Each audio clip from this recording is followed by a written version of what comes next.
novo, pessoal. Nessa videoaula agora a gente vai estar finalizando as definições de polígonos regulares, ok? Então vamos começar. Um polígono é considerado regular quando ele é convexo e possui todos os lados e ângulos com a mesma medida. O que quer dizer isso, pessoal? Para um polígono ser considerado regular, obrigatoriamente ele deve ser convexo, definição vista na última videoaula, todos os seus lados possuírem o mesmo comprimento e todos os seus ângulos possuírem a mesma amplitude. Ou seja, para ser considerado regular, o polígono tem que ser equilátero e equiângulo. Equilátero, lados de mesmo comprimento, equiângulo, ângulos de mesma amplitude. Observe na imagem abaixo alguns exemplos de polígonos regulares. Repare que o eneágono, a figura maior, todos os 9 lados são de comprimento igual a 2 e todos os 9 ângulos internos são de amplitude igual a 140 graus. No triângulo equilátero, nós verificamos as mesmas condições.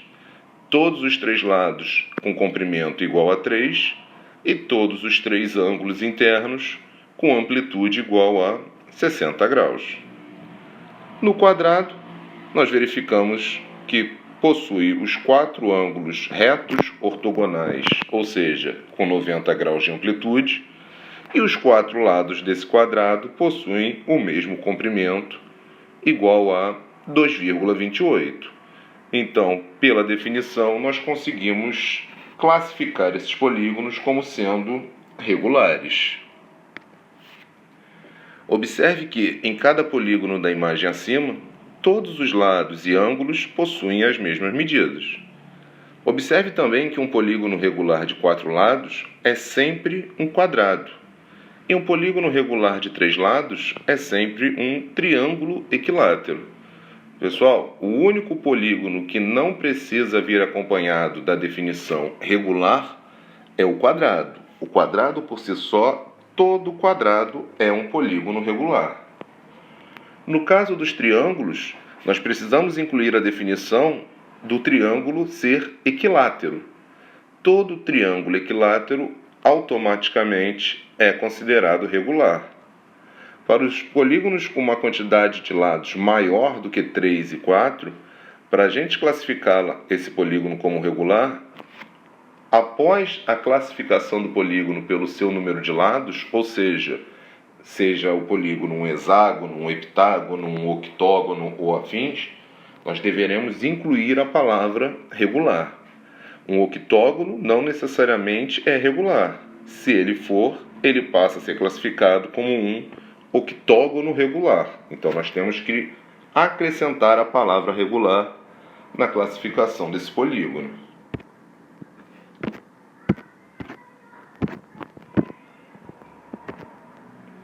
É importante sabermos que para o polígono ser considerado regular, ele terá que atender às 2 condições: ser equilátero e ser equiângulo, pois existem polígonos que atendem somente a uma das 2 condições. Logo, ele não poderá ser considerado regular. Existem polígonos que são equiláteros e não são equiângulos, e existem polígonos que são equiângulos, porém não são equiláteros. Vamos ver 2 exemplos que comprovam essa definição. Um exemplo de um polígono equilátero e que não é equiângulo é o losango. Reparem que em todo losango os lados possuem o mesmo comprimento, mas não necessariamente os ângulos possuem a mesma amplitude. Temos nesse losango 2 ângulos agudos e 2 ângulos obtusos, o que não atendem à definição de um polígono regular. Vendo agora um polígono que é equiângulo, porém não é equilátero, o mais simples que nós podemos deduzir é o retângulo. O retângulo é equiângulo, pois possui os 4 ângulos retos ortogonais ou de 90 graus, porém não necessariamente é um polígono equilátero, já que a sua base é diferente da sua altura. Então verificamos dois casos em que o polígono atende a somente uma das duas condições. Logo, esses polígonos não podem ser considerados regulares. Agora vamos entender como é que a gente faz para calcular a medida de um ângulo interno de um polígono que é classificado como regular. Verifiquem que nós não temos condições de encontrar a medida de um ângulo interno de um polígono que não seja regular. Nós podemos encontrar o somatório desses ângulos. Agora, por definição, se o polígono é regular, ou seja, todos os ângulos internos possuem a mesma amplitude, nós somos capazes de encontrar a medida de cada um desses ângulos internos. Para calcularmos a medida da amplitude de um ângulo interno de um polígono regular, basta dividir a soma dos ângulos internos, ou seja, o somatório total dos ângulos desse polígono, pelo número de ângulos que ele possui. E nós sabemos que todo polígono possui um número de ângulos igual ao número de lados. O que isso quer dizer? Que para a gente calcular a medida de um ângulo interno de um polígono regular, ou seja, para encontrarmos o valor de AI, nós iremos dividir a fórmula do somatório dos ângulos internos desse polígono, ou seja, SI, pelo número de ângulos desse polígono. Podemos deduzir que é igual ao número de lados. Então, a fórmula para encontrar o valor, a amplitude de um ângulo interno de um polígono regular é a divisão de SI, do somatório dos ângulos internos, por N, número de lados desse polígono. Desmembrando essa fórmula, a gente pode dizer que AI será igual a 180 graus vezes N menos 2, divididos por N. Da mesma forma que podemos encontrar a amplitude de um ângulo interno de um polígono regular, poderemos também calcular a amplitude de um ângulo externo, caso esse polígono seja regular. Reparem que um polígono regular, todos os ângulos internos possuirão a mesma amplitude, assim como todos os ângulos externos também possuirão a mesma amplitude, visto a aula passada, onde a gente demonstrou que os ângulos internos e externos de todo polígono são suplementares, ou seja, eles sempre assumem um somatório igual a 180 graus. Pela mesma definição do ângulo interno, a gente pode concluir que para calcular a medida da amplitude de um ângulo externo de um polígono regular, basta que a gente divida o somatório dos ângulos externos desse polígono pelo número de ângulos que ele possui. Ou seja, no popular, vamos dividir SE por N, o número de lados. AE, medida de um ângulo externo, será igual a SE, somatório dos externos, sobre N, número de lados. Porém, se lembrarmos que a soma dos ângulos externos de qualquer polígono é o valor fixo de 360 graus, para encontrarmos a medida de um ângulo externo, basta dividirmos 360 pelo número de lados desse polígono. Então, apresentamos duas fórmulas para calcular quando o polígono for considerado regular. AI, a amplitude de cada ângulo interno desse polígono, e AE, a amplitude de cada ângulo externo desse polígono. Reparem que existe uma outra forma de pensarmos sobre isso. Se a gente consegue lembrar que os ângulos internos e externos de qualquer polígono são suplementares, se a gente sabe a medida de um ângulo interno ou de um ângulo externo, analogamente o outro ângulo será 180 graus menos esse valor, já que a gente tem, por definição, que AI mais AE será sempre igual a 180 graus. A parte mais de novidade desse capítulo, pessoal, é esse nosso penúltimo slide, onde a gente fala agora dos elementos de um polígono regular. Vídeo aula passada a gente falou dos elementos de todos os polígonos, ou seja, os elementos que todos os polígonos possuem.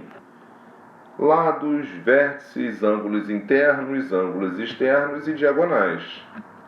Porém, se o polígono for classificado como regular, ele existe nesse polígono a ocorrência de mais alguns elementos que são próprios desses tipos de polígonos. Além dos elementos comuns a todos os polígonos, existem outros 2 elementos existentes quando o polígono for considerado regular. 2, uns 3, vamos botar assim, forçação de barra. Todo polígono regular, por definição, pessoal, ele pode ser inscrito em uma circunferência. Ou seja, traduzindo, todo polígono regular pode ser desenhado dentro de uma circunferência. Verifiquem que nós temos um pentágono que ele está inscrito em uma circunferência. O que significa isso? Todos os vértices desse polígono pertencem à circunferência. Reparem que nós temos, além do lado L, pertinente a todos os polígonos, e além da diagonal D e do vértice C, também pertinentes a todos os polígonos, nós verificamos a existência de 2 elementos que são pertinentes somente aos casos dos polígonos serem classificados como regulares. Vamos verificar esse. Primeiro, a gente pode ver a letra maiúscula C. Esse ponto C a gente pode entender como sendo o centro da circunferência e, analogamente falando, também como sendo o centro do polígono regular. Quando o polígono está inscrito em uma circunferência, o centro dessa circunferência também é chamado de centro do polígono. Verificamos também a existência do raio R dessa circunferência. Esse raio da circunferência, ele vai ser da circunferência circunscrita ao polígono regular, será um importante elemento quando a gente for trabalhar com cálculos de apótemas e afins, que é o nosso próximo capítulo. Já já a gente vai falar sobre ele. E reparem que existe um elemento, esse segmento de reta da cor azul, que foi nomeado como o A minúsculo. Esse é um dos das mais importantes informações da aula de hoje, pessoal. Esse segmento de reta que parte do centro e é perpendicular, ou seja, forma 90 graus com o lado do polígono, ele é chamado de apótema. O apótema é o segmento de reta que parte do centro C e é perpendicular a um dos lados do polígono. Reparem que não necessariamente o apótema terá o mesmo comprimento que o raio. Então, a inclusão desses 3 elementos, o centro C da circunferência e do polígono, o raio da circunferência e o apótema do polígono, são os 3 elementos pertinentes quando o polígono é classificado como regular. Isso é objeto de estudo do próximo capítulo, ok? Para a próxima aula de sexta-feira, eu peço para vocês fazerem os seguintes exercícios da apostila de Matemática 1, do capítulo 5. Os exercícios da página 153, 154 e 155. E vocês têm até às 18 horas de quinta-feira para me enviarem para o meu controle de atividades, seja por WhatsApp ou por e-mail. Beleza, pessoal? A aula de hoje se encerra aqui, as 2 videoaulas. Assim que assistirem, façam os exercícios solicitados. Sexta-feira a gente volta. Aquele abraço. Belo tchau.